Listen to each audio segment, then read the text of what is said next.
In Son of Nor, you're basically a mage, and you're playing this really awesome character that has all these magical abilities like telekinesis, terraforming, picking up elements from the environment, using them like in a fire burst or as a wind push, or enhancing other objects with it and doing all this crazy stuff with it. So the combat is very, very dynamic. So you have your telekinetic abilities, basically picking up rocks with your mind and throwing them at your enemies, picking up everything basically around you that is not like super static or what, and killing enemies off with it, using elements that are in your surroundings like fireplaces or small dust devils, pick them up and use them as elemental powers, and everything based on your surroundings and environment basically.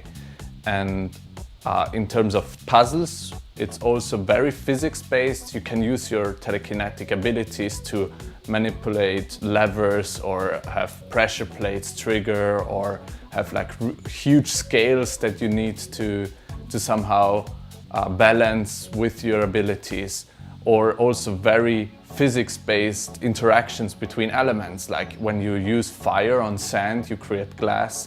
This glass can be used to refract light or stuff like that. So it's really, really, really crazy. You are a Son of Nor, which is a title for a human mage. You're living in a refuge. Very few humans are left. There has been a great war in the past, long in the past actually, but suddenly your entire refuge is discovered by the enemies, which is these lizard type guys called Saraul. And they detect you, they find you there, and obviously you need to stop them, right? So you kill them off, and then you think, wait, where they came from, probably there is an army camp or whatnot. So you head out and search for the army camp, and then this whole process, the whole story gets in motion and starts to it's basically a chain reaction of you disturbing a system that has not been disturbed for a long time. Initially you start off with telekinesis and terraforming. Telekinesis, basically using your mind to control, throw, levitate and whatnot objects in your surroundings. Basically you can use that for fights, like throwing stuff at enemies like huge boulders, or you can create platforms that are levitating midair to create bridges. And terraforming is really the power to create, to raise and lower sand. So you can really manipulate everything that is sand and use that to your advantage, like creating an underground tunnel or building up a huge sand dune, so to overcome a wall of the enemy empire. Or you can even dig in and bury some enemies all at once, and so they can't move out anymore and you kill them off easily. And it allows you really a lot of freedom in creating your own paths and also destroying paths of the enemy. Like if there is a tunnel, I could just block it entirely by piling up a huge amount of sand in front of the entrance, and that's it.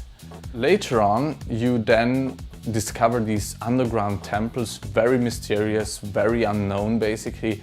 There are a lot of puzzles in there, and the player needs to go through, think a little bit of pyramids and Indiana Jones kind of scenarios. So you really get through it, and at the very end of each temple you get a new power, which is an elemental power. Initially you will have the wind power, later on fire, and at the very end essence. Essence is this kind of soul, life and death kind of power.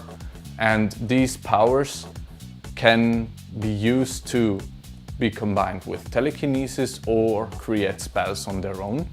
And the very cool thing is you can combine them with each other. Basically, you can cast a fire spell and then cast immediately after a wind spell, and they will fuse and create a fire tornado, for instance.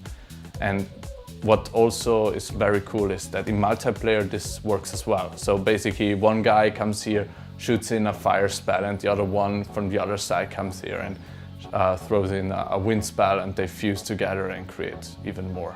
You can play through the entire game, which lasts for about 10 to 12 hours, and share the experience with your friends.